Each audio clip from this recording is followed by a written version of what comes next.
came out that you obviously have quite a bit of experience playing at this course. Could you just talk about growing up, as you say, in Metro Detroit, and then your experience here at Detroit Golf Club prior to this week? Oh, yeah. What you said?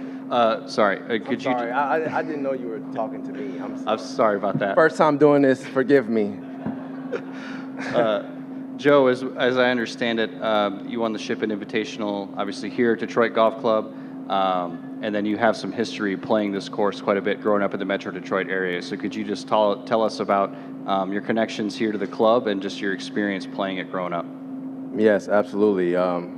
My dad joined here in 1992. We left in 2012, but it was a childhood of getting dropped off here while my dad went to work at his supermarket in Rosedale Park in Detroit, and him and my mom would work, all day, every day, pretty much, and drop me off at 8 and pick me up at 8 at night, and sometimes you have to come find me out on the golf course. And from age 7 through pretty much 17, 18, even though I did work at the grocery store a lot as well growing up, but I still had the privilege of being able to get my game to this moment here at Detroit Golf Club with the support of just so many of the membership and my family. So this is an unreal opportunity, and I'm looking forward to make the most of it on Sunday. And then just what does it mean to you to make your PGA Tour debut at a place that, as you mentioned, is so special to you? Yeah, it means the world, honestly. I just told some friends out there, just outside the media center, I'm like, if I had already earned my PGA Tour membership before getting, so if my first start being here is probably a little bit more special than coming back and coming back as a PGA Tour member, right, in my opinion. So this is, I would say, a bit of a bad movie script, right? Like, if you think about like the journey that I've had and how I've ended up right here through the John Shippen Invitational, and it's so special. Awesome. And with that, we'll open it up for questions, and we're going to start here on the left side. Hi, Joe. Rachel Hopmeyer with CBS Detroit. It seems like there's a real brotherhood of guys who have won the Shippen or gone through the Shippen. Seeing Willie Mack come up and celebrate you, and we know that winning comes with such a limited opportunity, but what is it like to participate and be a part of that and see that support rallying behind Black success in Detroit golf? Yeah, so, Willie and I knew about each other for years growing up, and we had never met, right? We were I would say, two of the most successful Black junior golfers in the state. We were 4 years apart, but everyone knew about us. And the first time we met actually was here when I was probably about 16 years old, and he was like 20.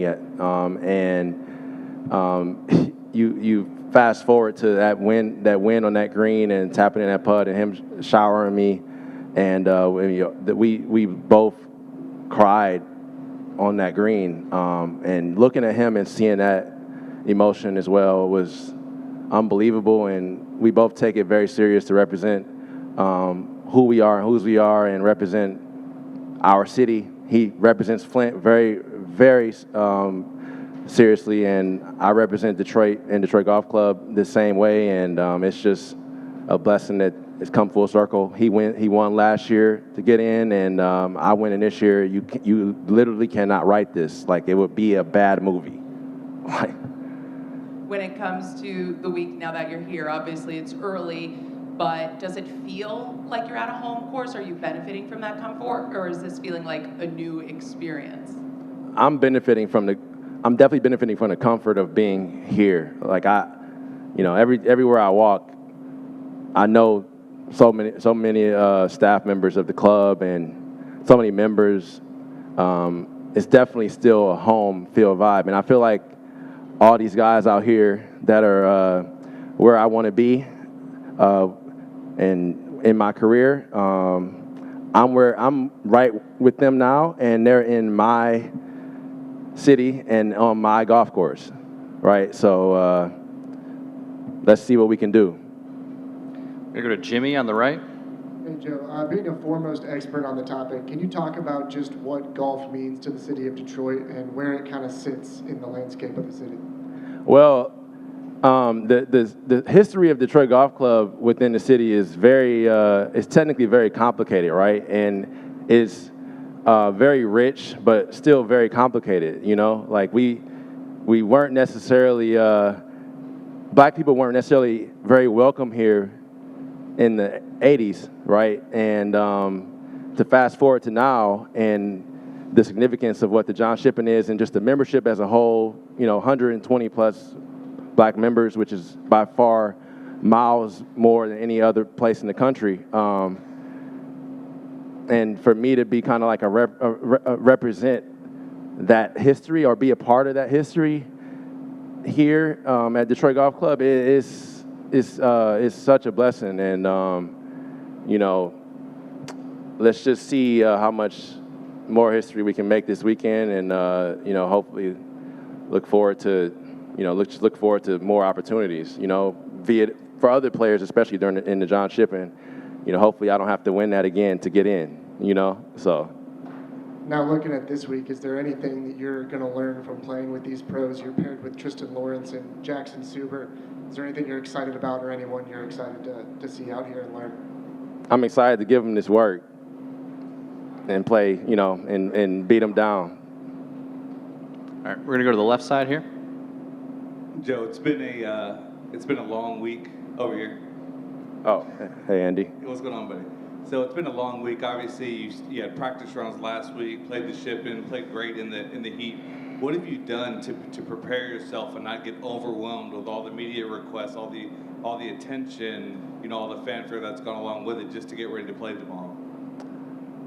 I've really relished in the comfort of my hotel room at night, more or less, right? I've accepted what is going to be a circus and a whirlwind throughout each day, but I get back to that hotel room up on that 24th floor at Hollywood Casino Hotel, and overlooking the city, and just realizing, all right, I'm representing all of this, and let's just relax and clear my mind. So that's kind of like what I've been doing to just calm me every night, and also some breath work as well. And I'm going to have a nice long breath work session tonight to kind of just prepare myself for tomorrow. We're going to come back to the second row here. First of all, it would be a great golf movie. I don't know what you're thinking, but... It would be corny. It wouldn't be... it would be very corny if you were to write this. I'd watch it. I would, too. Well, congratulations. With your background here, can you speak to just sort of how important this tournament has been to, not only the city, golf fans, sports fans, the whole, region of Detroit, Southeast Michigan? I feel as if first of all, it's shed light on how beautiful our city is, and how it's shed light on how much how wrong people are about the city of Detroit if you haven't been here, right? Most of my friends that are already on the PGA Tour and that have played in this event over the years, from Tony Finau to Max Homa to Joseph Bramlett to a lot of other guys, like everybody, a lot of guys hadn't been here before the tournament started, and everyone loves this stop.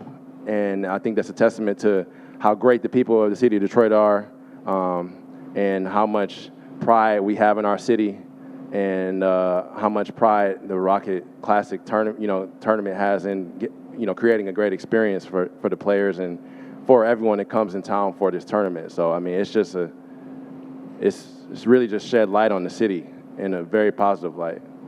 Just to follow up, because the tournament's future is a little bit of in doubt past next year, how sad would it be or devastating would it be to lose this tournament, from a sports perspective, from a diversity opportunity perspective, the ship-in, things like that, how tough would it be to lose this tournament?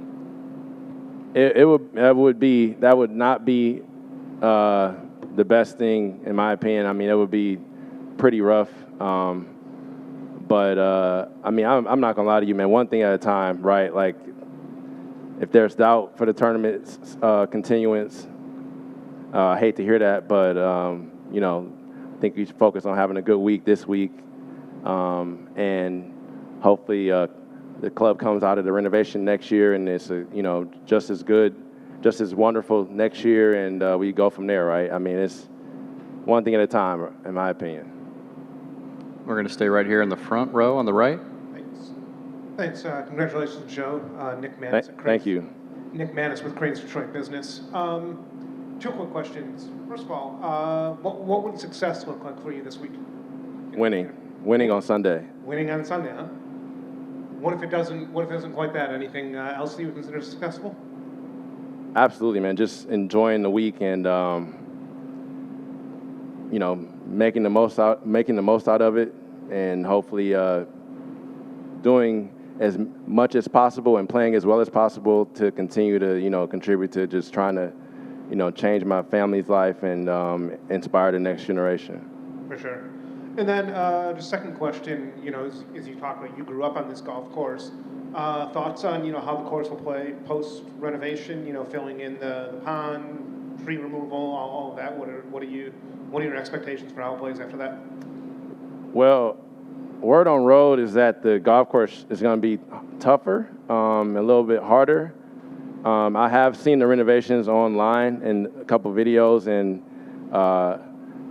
it's unfortunate that it's changing from this such a classic look, but you know, I got a lot of faith in all the members and what their vision was with the architect that came in, and you know, I'm sure it'll be still just special of a place, and it'll definitely still be special because it's right here in the city, right in the heart of Detroit. We're going to go back to Rachel on the left. Sorry, one more. I think over the past year, people outside Detroit have really gotten to see the narrative of grit in Detroit sports and how that's been able to propel everybody to new heights. But I think also people maybe don't believe in the authenticity of that narrative. And as someone who has grown here, gone through this, and now pushed yourself to new heights, can you speak to the authenticity of grit embodying this city? Yeah, we are. Detroit is a city of hustlers, and that's not just, you know, from the black side of the connotation of the term hustler, right? Like everybody, every race and creed in this city, in my opinion, like embody that culture of being a hustler, right? And just trying to make things happen. We know the history of Detroit and how, you know, we were kind of like the center of just innovation for all, you know, most of the 1900s, and you know, that's just kind of embodies just the fact of making things happen. You know, everybody here wants to make something happen for themselves, and everybody's really hungry here in the city of Detroit, hungry for everything. And we're hungry to just continue to grow the city. Like I mean, it's just everybody embodies that real drive and determination, and you only really see that if you come here and spend a little bit of time here. You see how, and you will immediately get a sense of just everybody's desire to just be, you know, desire for more, you know. And then we'll wrap it up with Kevin straight ahead in the back row. Hey, Joe, you mentioned Tony Finau, Max Homa, Joseph Bramlett, some of the guys on tour who, in their struggles, or they've had struggles, their paths haven't always been linear. Have you talked with any of them at all about, like, overcoming adversity, and just sometimes it takes a while to get to this point on the PGA Tour, and are there any lessons or perspective that you've gleaned from them just in your time spent with them? Absolutely. I mean, I think in general, it's just a matter of and from all of them, right? It's about staying the course and persevering, continue to hustle, right? Continue to just strive for more, in your career and just look for new ways to improve as much as possible, and know what doesn't work, and really lean into the things that do seem to work with consistency and perseverance. So I mean, like that's what I've probably learned from even other guys that I know that are top players in the world as well. Just kind of, even though some of those guys may seem to have had a little bit different journeys to the top, right? And maybe a little bit seemingly easy journeys. Like no one's journey in this game of golf is easy. So at all, I think it's the hardest sport, and a lot of my buddies that play other sports think it's the hardest sport. So it's just a grind. Whatever level you're on, it's a grind, and that's what I've learned the most, just to stay the course.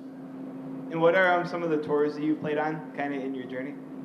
I've played a couple boat tour events, and obviously I played the APGA a lot, but boat tour, West Florida, down in Florida, and Michigan Players Tour back when it was around, and this is to get for my first PGA Tour sanctioned start to be the precipice of the sport here at the Rocket Mortgage Classic. That's something special, and I don't take it lightly at all. So we here now. I'm on the PGA Tour this weekend. Let's see if we can solidify that on Sunday. Awesome. Thank you, Joe. With that, we'll conclude. Thanks so much for your time. All right.